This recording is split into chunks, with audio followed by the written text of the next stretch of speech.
Lisa Fine Gael, MEP. Good evening to you. Hello, Matt. How are you? Okay. The Commission's press statement yesterday said this decision does not call into question Ireland's general tax system or its corporate tax rate. So those are the things that presumably the government wants to defend the most. So why then are you getting your knickers in a twist about taking 13 billion from Apple on a loophole that your government has actually closed off? Yeah, well, you're right in saying this is a legacy issue because the way in which Apple were able to operate the scheme was effectively through an inversion. And it wasn't so much tax law, it was residency rules, which Michael Noonan changed in 2013, 2014, whereby the operation of a stateless company created a situation where they paid so little tax. An admission that the situation was wrong. Well, an admission that the situation had to change. Because it wasn't appropriate.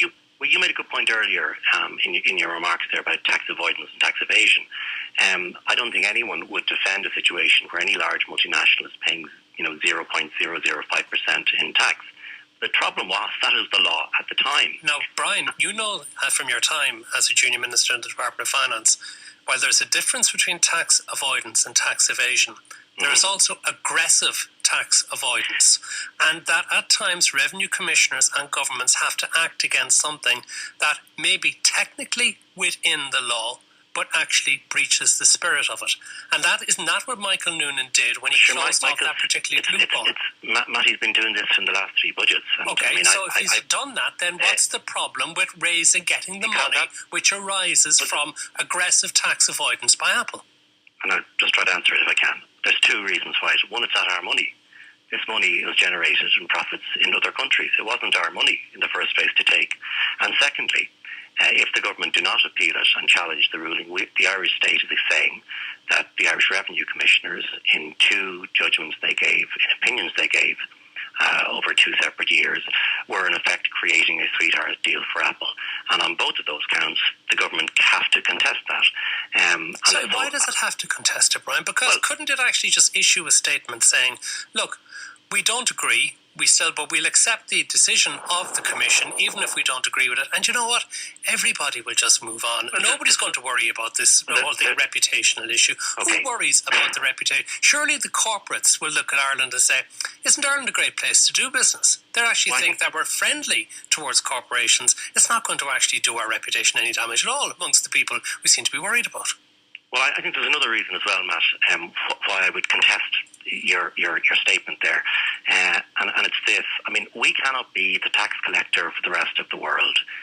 You can only tax what happens in Ireland, the profits that are made in Ireland. We cannot tax the profits and the value added that is created in other parts of the world. And this is a global problem. I mean, I have spoken about this consistently. That's why the OECD rules have fundamentally changed the game for the corporate sector, the multinational sector in the last number of years.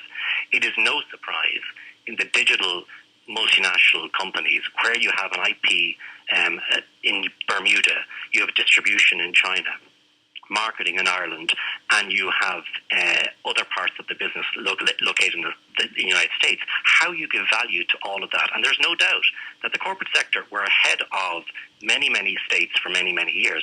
That's why the OECD thing has made such a huge difference. And that's why the European Commission is trying to put manners on corporates who do things like Apple did, setting up a head office which had no employees, no premises, no real activities, and an Irish branch. So somebody has to tax them somewhere. Why don't we take the advice of the European Commission and levy the taxes on behalf of good corporate governance? In a funny way, the European Commission are behind the game on this. I mean, the OECD has been at this for the past 5 years. The reason why Michael Noonan changed the residency rules in 2013, 2014 really was an account not of the European Commission. It was an account of the commitments we gave in government to the OECD. The reason why he got rid of the double Irish agreement was because he recognised there was reputational damage to the country. The reason why we were the second country in the world to sign the FATCA arrangement with the United States, giving automatic tax exchange information, was because we recognised the importance of the US sector here, and we've also signed up with tax avoidance. The point of the matter is this: the real problem here is that there is $2 trillion US dollars sloshing around the world away from the United States. That money is offshore. It is not brought onshore, because for the past 35 years, since the famous act by Fitzgerald, the truth is they cannot come to an agreement in Congress. They face a corporate tax rate of 35%. The large corporates don't want to move it back onshore. And that's why in any environment where countries are trying to encourage investment into their country, these loopholes are created. But what is fundamentally wrong is this. We cannot have a situation where internationally it is said that the Irish revenue system produced, not the political system, produced some kind of sweetheart deal. We don't operate like that. The Irish revenue, whatever your opinion of them, they operate based on statute and law. Some of that law is convoluted. It creates loopholes which very clever accountants and lawyers of multinationals expose. When they are exposed, we can change it. And I think that is the problem here. We cannot have a situation internationally where our country is seen as creating Brian, sweetheart deals. Brian, I don't think, let's get real here and let's get pragmatic, because I think it's well known that the Irish state, not just because it's 12.5% tax rate, but because various other things is put in place, is very much open to doing business with foreign multinationals. We try and get an advantage in everybody else. Nothing wrong with that. Everybody knows it. So why turn down the opportunity to get 13 billion? Because how can you really fear that Apple or others might leave the country? Since that loophole was closed off, since that loophole was closed off, Apple has started paying significantly more tax, and it can afford to pay that tax. So what's wrong with going back and taking money that Apple, with over 200 billion euro in the bank, can easily afford to pay, and which this state could do great things with? Well, I'll reply to that statement, Matt. In the first instance, it's not our money. It's okay. I appreciate that. It's not our money, Matt. We are not responsible for taking into our state coffers money that is not ours, money that generated from profits in other countries. But you spoke about the corporate tax sector. The good news is, and no one's talking about this, given the huge issue that is Apple, and I don't for a moment underestimate the difficulty for the government in this. This is an enormous issue internationally here in Brussels and elsewhere. But the good news is, we are paying this year. We'll have close to 8 billion from the corporate tax sector in Ireland. That's 15% of our total revenue on the tax side. The OECD average is about 9%, about 10% across the European Union. The reason why corporate profit tax has virtually doubled, going from about 4.6 billion in 2014 to close to 8 billion this year, is because of the decisions taken by Michael Noonan in the last number of years.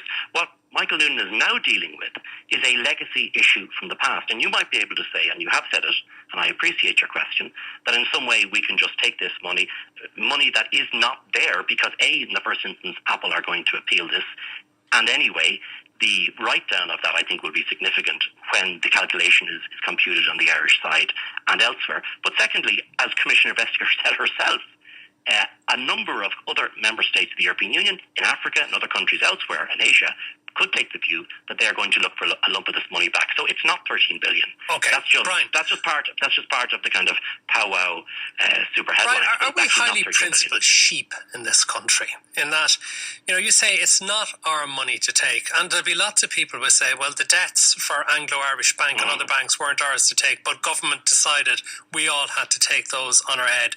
So when it comes to something that might affect when it's something that the ordinary person in this country has to pay, it's paid, but when it's a benefit that the ordinary person might get, we don't get it. What sort of sheep are we? And the reason I ask that is because at the moment, the whole transatlantic trade and investment partnership, Ireland has been one of the sheep going along in relation to that, with the exception of the likes of Luke Flanagan. And what do we find in the last few days? France is rebelling. Germany now has serious doubts. So will we be the sheep who follow them rather than having their own independent position on that? But that's a good thing to say, Matt, and it sounds fine. But there's a reason why France and Germany are now allegedly rebelling on this. They're allegedly rebelling because there's an election coming up in France. The Socialist Party are in third position. In Germany, the Social Democrats and the Socialist Party are in government with the Christian Democrats. They're not doing well in the polls, and they're beginning to flex muscles. Whatever you think about TTIP, at the end... Isn't democracy a terrible thing, Brian? Well, people don't know what's going to decide voting for different parties in different positions. No, I'm trying to... But of course, they're changing their positions in advance of an election. What I'm saying to you is this. At the end of the day, the only way we can get to a better place in Europe to encourage more jobs, investment and growth is to actually export more, not only to the United States but elsewhere. And whether TTIP comes next year or in 10 years' time is not the point. The substance of the issue requires a better trading relationship between the EU and the United States of America. And you know what? The one country that can benefit more from that as a consequence of that new trade deal, in my view, if we get it right, is Ireland, because we have 15 to 20% of our workforce employed in the FDI sector directly and indirectly. And let's not forget this. This came from a decision by Ken Whitaker and Sean Lemass, in fairness to him, and every successive government since the early 1960s, which has allowed a situation where we are open for business. Why have we come from a country of 1 million people at work to 2 million people at work? We have because we have had an aggressive industrial policy. We didn't have an industrial revolution. We didn't colonize anyone. We didn't have historic wealth. We had to do it differently.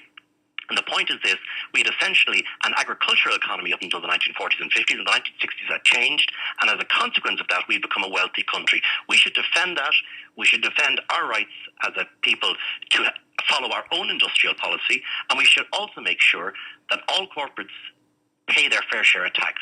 The reason why corporate tax has doubled under Michael Noonan's watch is because the loopholes that were there have been changed, and the money is coming onshore into Irish coffers, and that's good for Irish taxpayers. Brian Hayes, Fine Gael MEP, thank you for joining us. What's your